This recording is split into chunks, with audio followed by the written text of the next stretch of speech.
Today I'm going to be showing you guys how I wash all of my knitted items, whether this be sweaters like I have here today, knitted blankets, knitted pot holders, anything like that, how I wash these and keep them from getting things like this happening to them where they get unraveled or torn in the washing machine.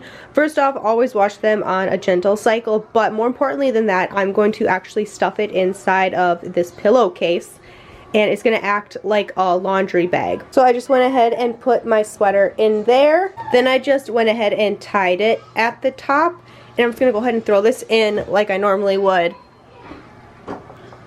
And that's pretty much that. I would go ahead and start this and turn this over to a delicate cycle, of course, and add what I normally would, my soap, my fabric softener, things like that. But you can also use this laundry bag hack for tank tops or bras, anything that has those thin straps where sometimes they get like caught over here in the ring or they tangle. This pillowcase would also work for things like that. But yeah, you can use this for blankets, anything like that, and it works really well. It keeps them from getting caught or tangled or torn, and keeps them in really good condition. So that's how I wash any knitted item ever.